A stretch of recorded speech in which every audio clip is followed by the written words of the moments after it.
The nebulas are done, and I'm back home.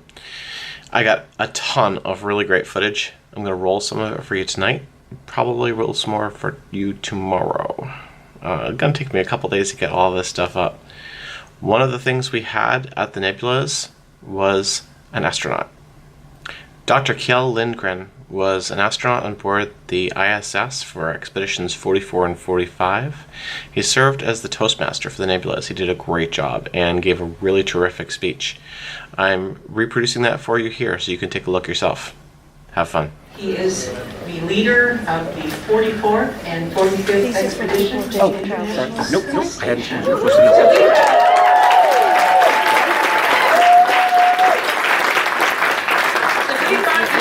A real live astronaut.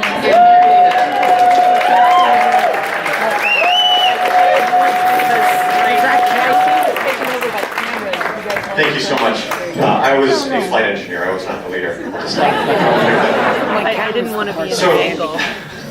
my wife claims that my career choices have been defined or driven by how comfortable the clothes for each of those careers were.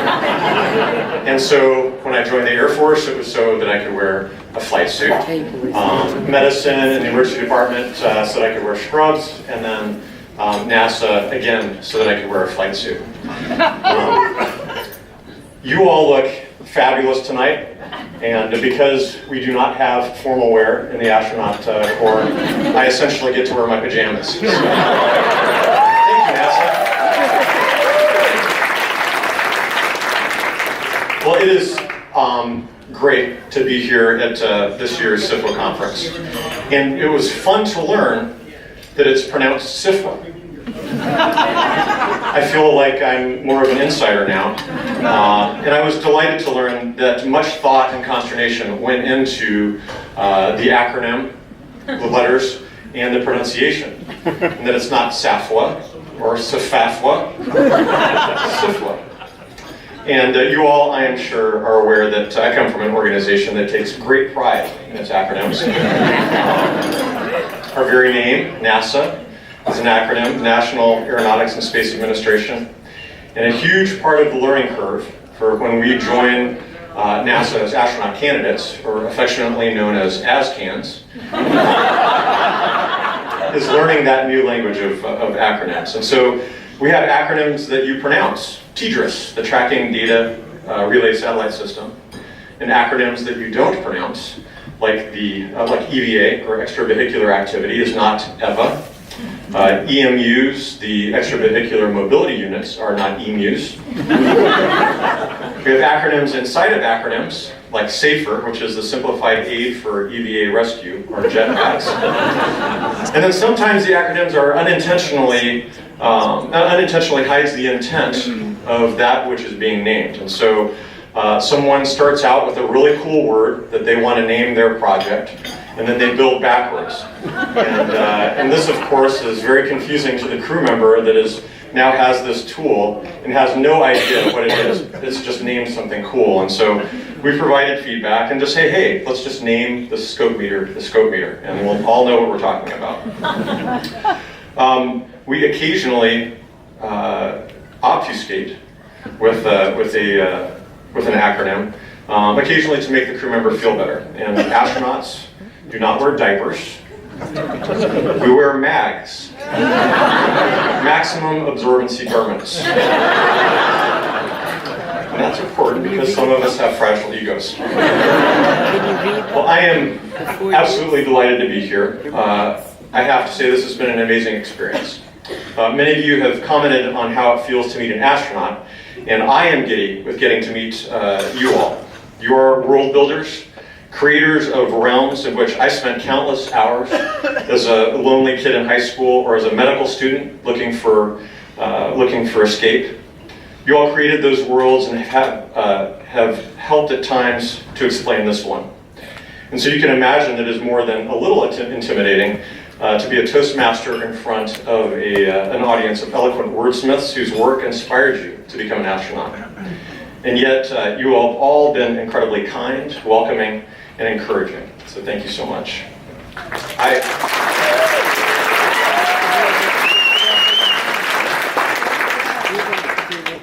Now I recognize, and I think most astronauts recognize, what a unique privilege that we have been afforded. The opportunity to fly, to live, and work in space.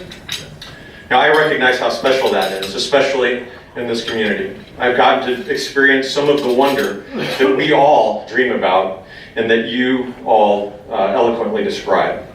So it's been an absolute delight to share that experience with you over the past couple of days. I appreciate your enthusiasm, your interest and your questions, and I hope my answers have been an encouragement to you, as you have been an encouragement and inspiration to me and to so many others. On the space station, during my downlink with Sasquatch, I spoke of how we at NASA are turning science fiction into science fact. And we are. And we may not be moving as fast as some have envisioned, but we are living much of the future described by the dreamers and writers of the past. We have been living and working on the International Space Station for 16 years now. We have robots doing work all over the solar system, and we are preparing for our journey to Mars. And now,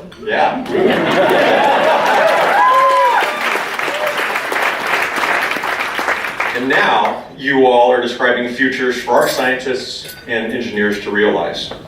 Some of you are describing the dystopian darkness that we must strive to avoid.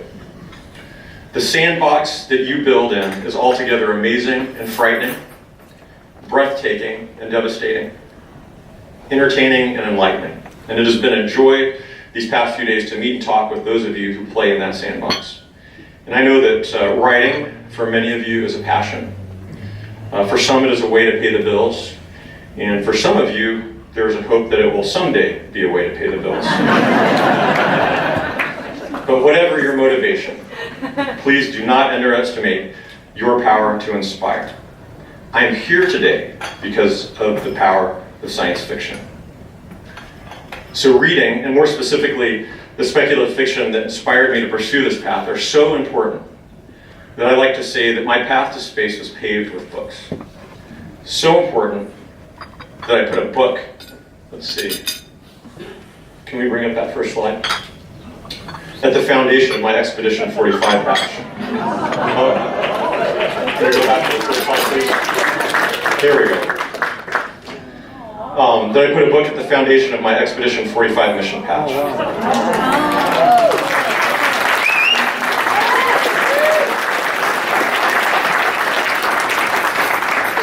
And I take every opportunity to impress the importance of reading on the kids that I talk to at schools and on my own children. And I'm delighted to say that I have a family of bookworms. We are particularly enamored of science fiction and fantasy.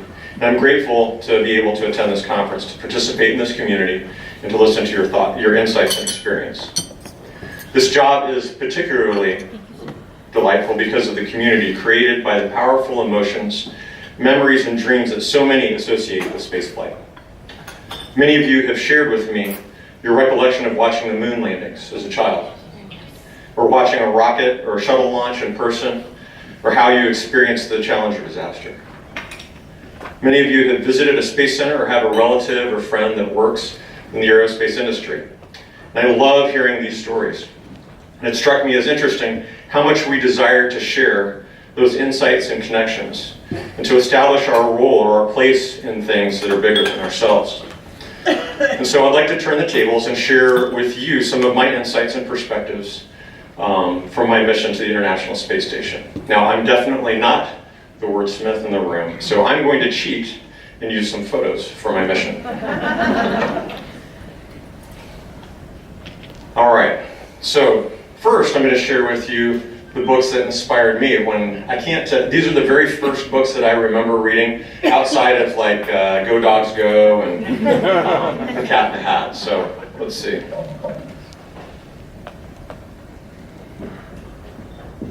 So has anybody read the Runaway Robot? Yes. That is the first science fiction book that I read, and that set me on a path.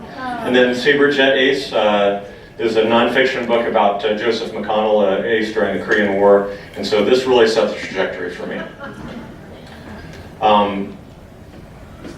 Let's see.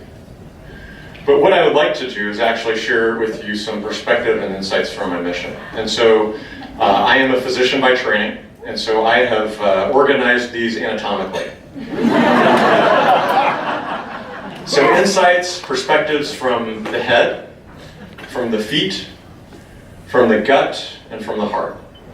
So this is a photo of me from at the end of my second spacewalk. It is a selfie, or in my case, it's a chelfie. And so this is my entree into perspectives from the head.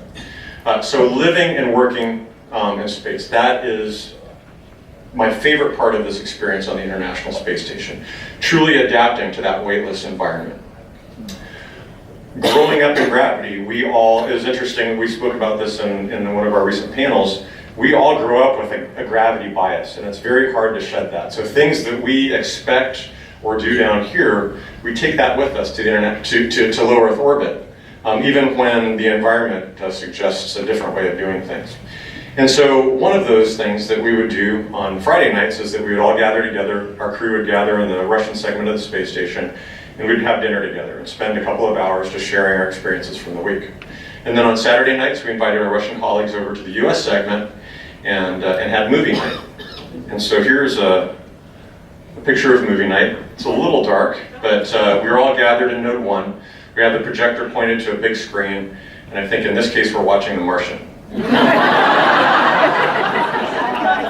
So in space, in weightlessness, I can float in front of you upright and be completely relaxed. I can fall asleep in that position. In fact, that's what we do in our sleeping bags in our crew quarters. We are upright, feet towards the ground, head towards the heavens, and that's perfectly comfortable. I can fall asleep in that upright position. And yet, to enjoy a movie, apparently you have to bungee or hold on to something so you are in a sitting or a lying back position.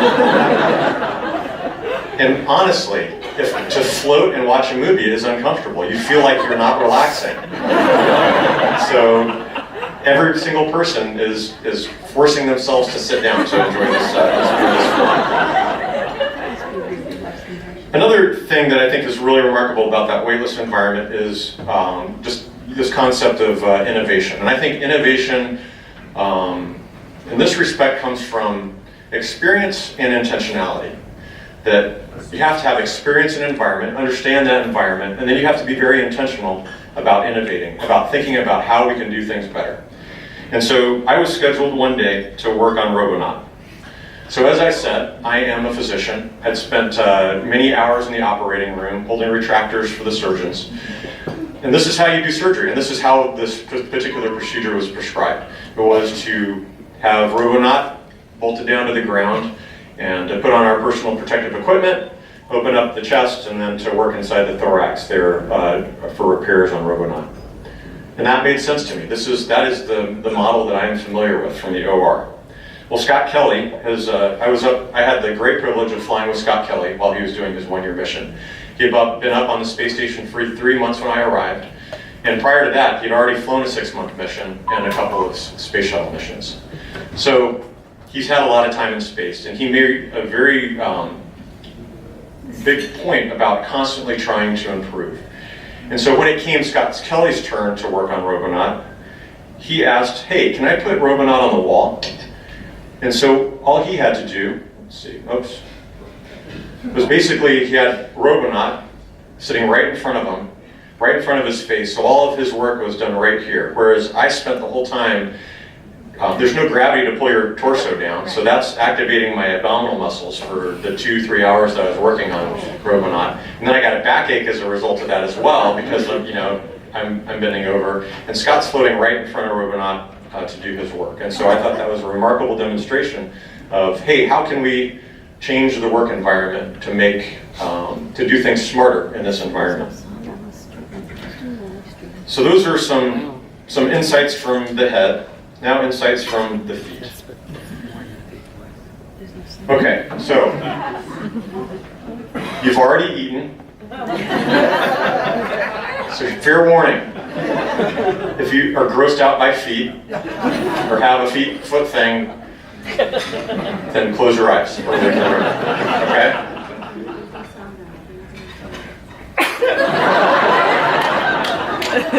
So, when we get up and walk around on Earth, we compress several layers of skin at the bottom of our feet.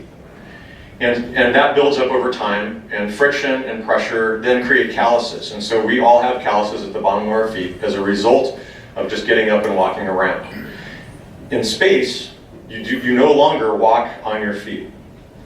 And so all those layers of skin decompress. And what that means is that over time, all of that skin sloughs off. And so those calluses slough off. In fact, one of my colleagues in a previous mission had not been briefed on this, didn't know that this was going to happen. And part of his heel callus came off in a big chunk, and he called down worried that his foot was falling apart. Okay, so this is the last warning. Here it comes.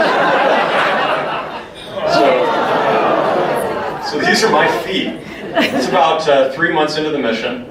And then the one on the right is actually right before I return home. And that one actually, I think, looks a little worse. But in fact, the skin on the bottom of my feet and on the right side are baby, soft, and smooth. And all of that skin actually came off in my first shower. And that was pretty gross, too.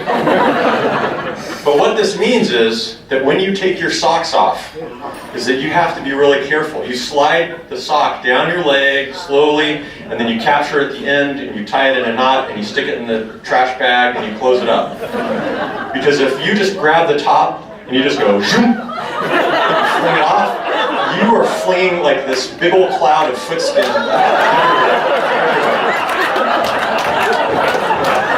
And that is not being a good crewmate. You don't want to expose all of your friends to floating foot skin that they're breathing in, they're getting in their mouth. It's very disgusting. So take care of your crew. You can almost say that calluses migrate. And here's another issue. So the calluses disappear from the bottom of your feet, and they move to the top of your feet. And that's because in order to stay in place to do work, we hook our feet underneath handrails. And so that's how you have a stable foundation with which to do work. And so you develop calluses on your instep at the top of your foot. Okay, enough feet. Let's go on to something more interesting, gut. Insights from the gut. Okay, that's not going to get gross. Not too gross. Not that kind of gut. It turns out if you Google space and guts, that there are actually images that you can use for a talk like this. It's pretty amazing. It's pretty amazing.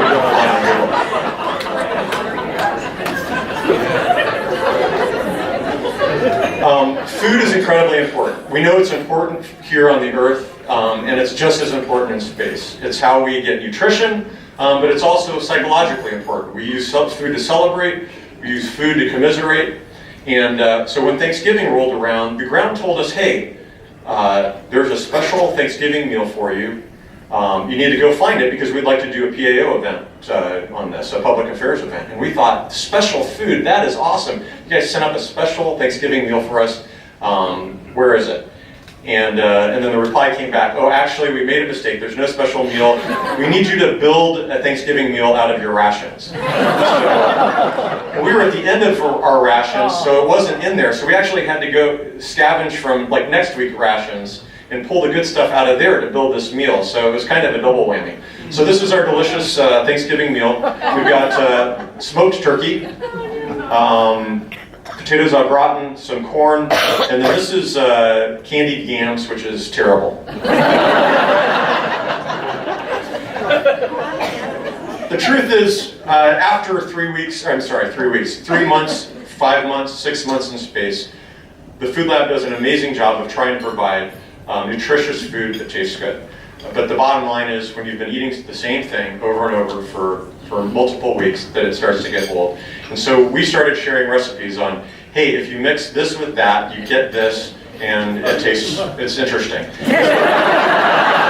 You really seek out variety, and so you start mixing some weird stuff together. One of my favorite mixtures is not that odd. It was taking our dehydrated strawberries and putting it on breakfast waffles. And so So this was a Saturday morning treat for me. It's floating, which is pretty awesome. We also include in our bonus, we have bonus containers, and so these are food items that we get to select. And for a couple of those bonus containers, I actually selected Russian food. The Russian food is actually pretty good. So all of our food is low sodium to keep us healthy. Unfortunately, that doesn't do a whole lot for the taste. And so the Russian food is appropriately salted. And there's things like meat and potatoes and jellied fish. It all tastes great. It all, interestingly, really tastes like the same thing. So I don't know how fish and beef and sausage all taste the same, but it tastes good. And you really can't do much better than this. This is Zapuska Appetitnaya, which is appetizing appetizer.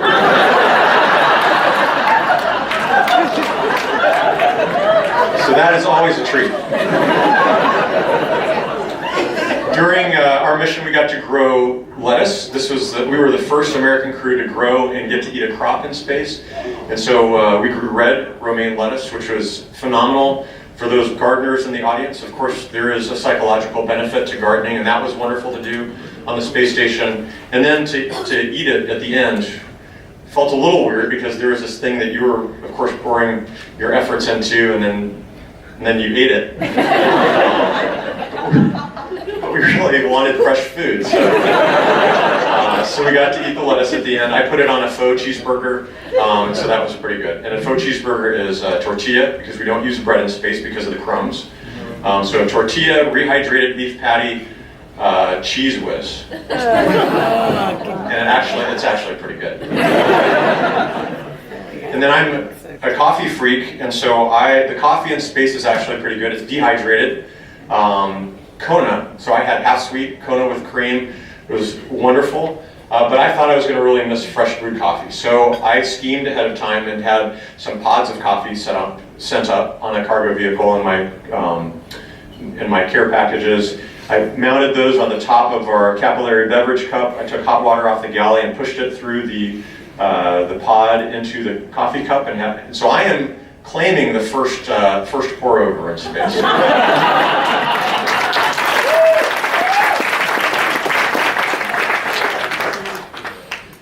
Invention is the mother of necessity, right? Is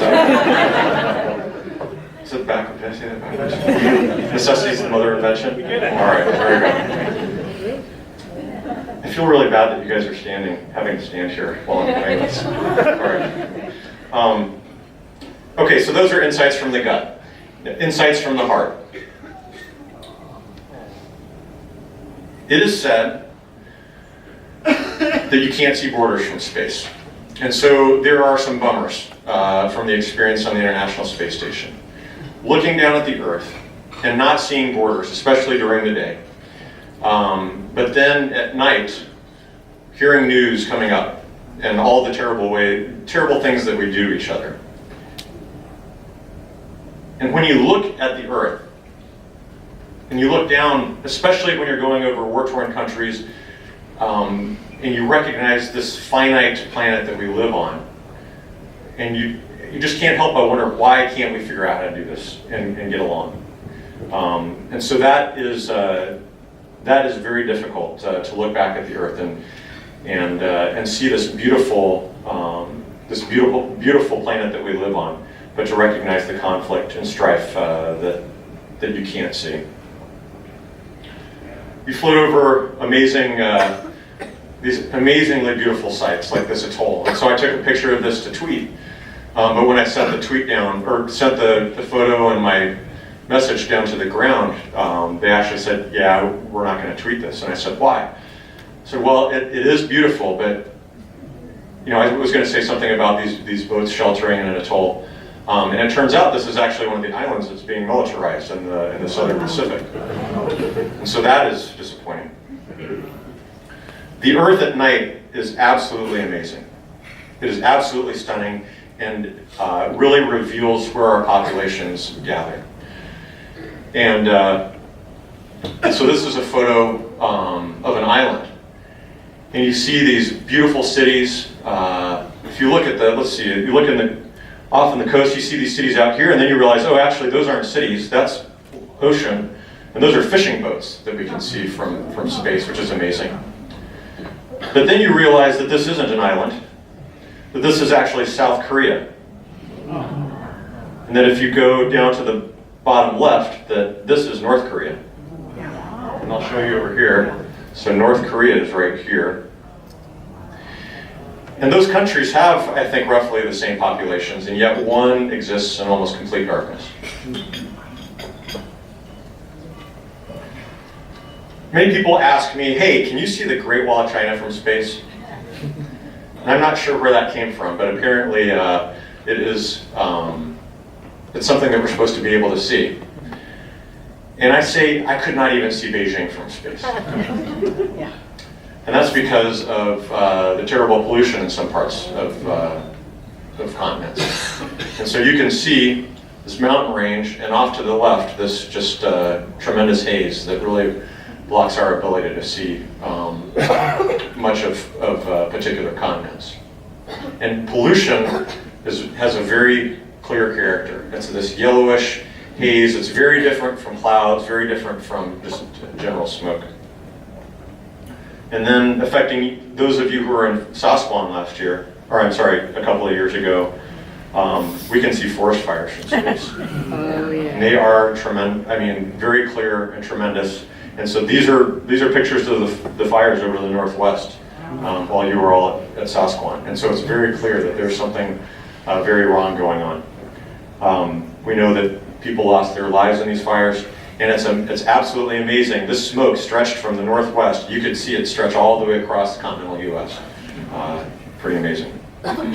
So that's kind of a downer, but it's not all downers living on the International Space Station.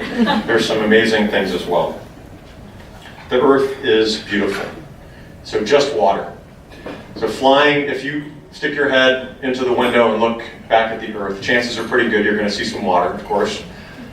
But just the character of water. I mean, the intricate etchings of wind and currents on the water's surface as it reflects the sunlight is absolutely beautiful. The clouds are amazing. This is one of my favorite pictures and most confusing. I looked out the window and you can see these fluffy clouds on the right, and then it looks like somebody's dragged a giant rake down on the left with this incredibly straight line, and then these striations in the clouds to the left. And the clouds are incredible to look at. Clouds in a hurricane are also incredible. This is a picture of an eye at a hurricane that my crewmate Kimia Yui took. And looking at a hurricane, you understand the massive power that is wrapped up in this storm system, and yet as you fly over it, it just looks perfectly still and peaceful, and yet you can see, that it's progressing to populated areas, and that is that's very scary. The ground, particularly Africa, is absolutely amazing. So just the differences in color and geography. I thought this looked like an Escher drawing. These dunes are incredible. And then I sent a note down to the person who's doing social media for us on this particular picture. And so as kind of a shout out to Dune, I said, the tweet just said, Arrakis, question mark? So the guy that was helping me out, he spent a good hour and a half looking for Arrakis. So he wrote up, he's like, I can't find Arrakis, child. And he's like, I am so sorry.